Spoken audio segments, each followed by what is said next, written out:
5 তারিখের পরে বহু ষড়যন্ত্র দফায় দফায় করা হয়েছে, সবগুলা ব্যর্থ হয়েছে, আগামীতেও ব্যর্থ হবে ইনশাআল্লাহ। সম্প্রতি সচিবালয়ে আগুন দিয়ে 5টা মন্ত্রণালয়ের ব্যাপক ক্ষতিসাধন করা হয়েছে। এর কারণে বের হয়ে আসবে এই দুষ্কৃতিকারী কারা, এই দুর্বৃত্ত কারা। আমরা সরকারের কাছে দাবি রাখবো, কারো চোখের দিকে মুখের দিকে তাকায় নয়, ন্যায় এবং সত্যের দিকে তাকায় এদেরকে বের করে আনুন। সমাজের সামনে এদেরকে খুলাসা করে দিন, এদেরকে আইনের আওতায় এনে কঠোর শাস্তি বিধান করেন, যাতে আর কোনো দুর্বৃত্ত এরকম আর হাত বাড়ানোর চিন্তা না করে। সম্মানিত দেশবাসী, আসুন সেই বৈষম্যহীন একটা সুন্দর বাংলাদেশ, মানবিক বাংলাদেশ গড়ার জন্য, আমাদের সন্তানদের জন্য আগামীর একটা অনুকূল পরিবেশের বাংলাদেশ গড়ার জন্য আমরা ঐক্যবদ্ধ হই। আল্লাহ আমাদেরকে তৌফিক দান করুন। তাৎক্ষণিক এই সমাবেশে যারা এসেছেন তাদের প্রতি আমার অনুরোধ, বাংলাদেশ জামাতে ইসলামী এমনই একটি দেশ করতে চায়, একা নয়, সবাইকে সাথে নিয়ে।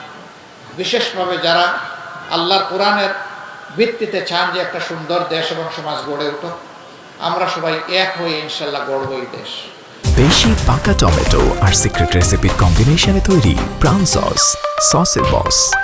যদি আল্লাহ তাআলা তৌফিক দেন, যদি আপনাদের মনে আল্লাহ তাআলা এই কাজের জন্য ভালোবাসা এবং সমর্থন তৈরি করে দেন, আপনাদের কাছে আমাদের একটু চাওয়া আছে, আপনারা কি এমন একটা দেশ চান যেই দেশটা আমরা চাই? এতক্ষণ যা বললাম, এমন একটা দেশ আপনারা চান? শিওর আপনারা চান?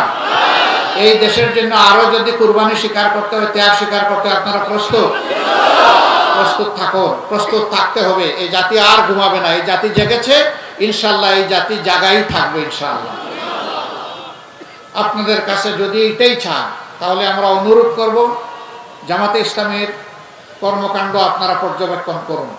যদি মন সাক্ষী দেয় যে এই দলটির সত্যের উপরে আছে, কল্যাণের উপরে আছে, এই দেশটি দেশকে এবং জনগণকে ভালোবাসে, তাহলে আমরা আপনাদের ভালোবাসা চাই, আপনাদের দোয়া চাই, আপনাদের সমর্থন চাই, আপনাদের সহযোগিতা চাই, আপনাদেরকে আমরা পাশে চাই, আপনাদেরকে আমরা সাথে চাই, আপনাদের মুখের বিছানায় একটু জায়গা চাই। আপনারা কি মেহরবানি করে একটু দিতে পারবেন? আপনাদেরকে অনেক ধন্যবাদ।